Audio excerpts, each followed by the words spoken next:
Baina kolpez kolpetik ekarpena egiteko asmoa badugu. Hauteskunde kanpaina honetan zeintzu dira interesguneak edo aintzat hartu beharreko gaiak?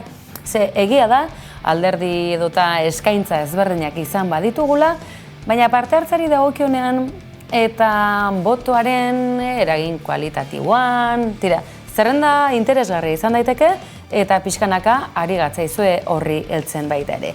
Aritik hirira, Jon Macias gaur bestaldean dugu, Gabon Jon, eskerrik asko geurean izateagatik beste behin ere. Asteko eta behin, aurreko astean etxe bizitzaren auziari heldu genion, Aritik hirirako kideekin, eta oraingo honetan zenolako garapena izan dezake botoak, batez ere, errentari erreparatzen hasi ez gero. Hau da, Euskal Herriaren mapa errentaren arabera uler genezake eta errentaren mapa horren arabera ere, hauteskunden emaitzaren irakurketa bat ala beste egiteko aukera ere zabaltzen zegu. Desberdintasunak Euskal Herrian, Bilbon eta Donostian esate baterako. Jon, zeintzuk dira? Azaldu izkiguzu. Bueno, lehenengo eta behin, esan behar da, arazo bat bere osotasunean aztertzen dugunean eta Euskal Herri mailaren osotasunean aztertzen dugunean batzuetan kontraste horiek galtzen ditugula, ez? Orduan, komenigarriagoa izaten da askotan, zuk esan duzun bezala, udalerri mailan eta gehiago udalerri horren baitako analisi bat egitea. Guk egin duguna da, hori auzoka, Donostian, desberdintasun dauden islatu, desberdintasunak ulertuta alde batetik errenta kontuan izan da, eta bestetik errenta horren banaketan dauden desberdintasunak kontuan izan da. Ikusi duguna da, hainbat foku desberdintzen direla, batez ere Bilbon zentro-periferia desberdintasuna aurkitu dezakegu errentarekin lotuta, eta Donostiako kasuan gehiago izango litzateke ekialde, mendebalde ardatz bat. Ardatz ezberdinak aipatu dituzu, baina ardatz horiei nolabaiteko izena jartzearren. Donostialdean esate baterako errentaren ezberdintasunak nabariak dira erdigune alde hori, edota Pasaiako badiara joaz, edota baita esan dezagun hori ibaiaren adarrera, Lasarte, Andoain, Urnietara izan daitekeena. Bilboandian berriz, urtetan ezagutu dugun ezkerraldea, eskuinaldea, horretan segitzen du errenta ezberdintasunak, alde horiek bere horretan segitzen dute, haratago jo dute? Gu gehien bat Donostiako udalerrian eta Bilboko udalerrian zentratu gara, eta bai ikusten da Donostian adibidez, Pasaiara bidean, Altza edo Intxaurrondo bezalako auzoetan bertan errenta baxuagoa dela, eta desberdintasuna edo kontrastea txikiagoa dela, eta aldiz zentroan edota Antiguon adibidez, mendebaldean errenta altuagoa dela, baina desberdintasunak ere altuagoa direla. Eta Bilboko kasuan, udalerria kontuan izanik, badauzkagu kontrasteak, ez?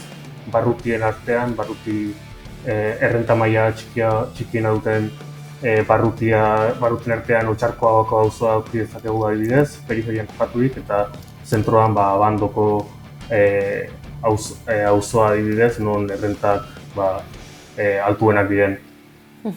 Ez dugu ahaztuko gainera, Hego eta Ipar Euskal Herriaren arteko zera desberdintasunen artean, errentari dagokiona ere badagoela. Halako ezberdintasuna aldugu, bidasoaren alde batean zein bestean? Bai, guk ikusi dugu Hego Euskal Herriko egoera eta iparraldekoa alderatzean, batez ere iparraldean errenta altuagoa dela, ez? Eta desberdintasun hori nahiko markatua dela. Gero, iparraldeko kasuan, iparraldearen baitan ere desberdintasunak edo kontrasteak aurki ditzakegu. Esaterako Lapurdin, orokorrean errenta altua da udalerri guztietan, baina desberdintasunari dagokionean, kostaldean desberdintasuna altuagoa da barnealdearekin alderatuz. Gauzak honela, edonola ere, Hego Euskal Herriko hauteskundeak dira aurrean ditugunak, eta maiatzaren 28ko hauteskundei zuzenean begira jarrita, zezenari adarretatik heldi ez zaiogun, eta eskatuko dizut zerrotxo bait bustitzeko datuen interpretazioen gainean, errentaren ezberdintasun honek zenolara egiten du botoaren edo eta aukera politikoaren hautaketa horretan, edo ez hautaketan, abstentziore izan daitekelako hautu bat? Bai, bozkatzerako orduan, azkenean 11 izan daitezke gure erabakia baldintzatzen duten faktoreak, ez? Hezkuntza maila, jatorria, adina adibidez, baina 2019ko uda hauteskundetako datuak aztertuz ikusi duguna da errentak ere pisu nabarmena daukala, ez? Eta haian maiatzaren 28an gertatuko denari buruz iragarpenak egitea gehiago izango litzateke, baina bai datuek erakutsi digutena da errentaren eta botoaren arteko erlazioa nahiko estua dela. Esan duzu parte hartzean ere eragina izan dezakela. Bai, guk hori ikusi dugu batez ere 2019ko datuak aztertuz. Orokorrean errenta baxuagoa duten auzoetan parte hartzea txikiagoa izaten da, errenta altua dutenekin konparatuz, ez? Hau da, emaitzek ez dute zer ikusirik eta pixkat auzo edo eremu bakoitzean gertatzen dena ulertzeko errenta baxuko auzoetan orokorrean baxuagoa denez EAeko hiriburuetan hori argi eta garbi ikusten da, ez? Aipagarria da adibidez Bilboko kasuan, non barruti pobreenean, izan dezagun, parte hartzea 50%koa izan zen 2019ko hauteskundeetan eta berriz barruti aberatsenean 78%koa, ez? 10 puntuko aldea ikusi genuen. Oraindik ere bada, gizartearen zati handi bat, joko elektoral honetatik ere bat kanpo geratzen dena, eta horrek ere errentarekin zerikusi zuzena du, halakoetan argi eta garbi errenta bajuena eta bazterketa sozialetik gertu dagoena, halako esan dezagun joko demokratikoetatik ere bat kanpo geratzen dela. Bustitzeko eskatuko dizut bukatzeko, zure boska edo errolda non duzu? Ni Bergaran, ni berez Bergarako naiz, orain Donostian bizi naiz, baina Bergaran bozkatuko dut, bai. Eta Añorgan behintzat errolda izan da, datu batzuk ere aztertu genituen. Joan den astean, etxebizitzaren auziaren ondorioz, esate baterako Donostian, azken urte gutxietan, gutxienez 4.000 gaztek honezkero ez dute bozkarik emango Donostian.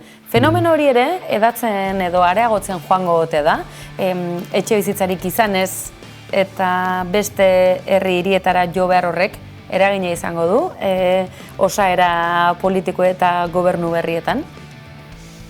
Segurazki azkenean ikusi dugu gazteok batez ere alokairua pagatzeko orduan arazo handiak ditugula azken aldian eta horrek emantzipazio adina politikak ez direlako gazteontzat edo zuzentzen, ez? Horrek eraginik izango duen, segurazki bai. Nik nire inguruan ikusten dudana behintzat hori da, azkenean ikusten dugula joku demokratiko honen baitan hartzen diren neurriak azalekoak direla, ez direla arazoen askotan oinarrira joaten, partxe moduko batzuk izaten direla, eta beraz askotan ezker eskuin dinamika hortan sartzen garenean, ezkerra bai laguntzen duela askotan hori politika sozialekin eta baina askotan azalean gelditzen dira eta gazteok dugun arazoei ez die benetako soluziorik ematen, beraz nik uste nire aditartean abstentzioa nahiko handia izango dela. Gauzak honela, segituko dugu analisiari tarte hau eskainiz eta izango ditugu, haritik irirakoak datu hauen bueltan dira eta buelta berriz ere. Eskerrik asko, Jon Macias, beste bat arte. Bai, zuei.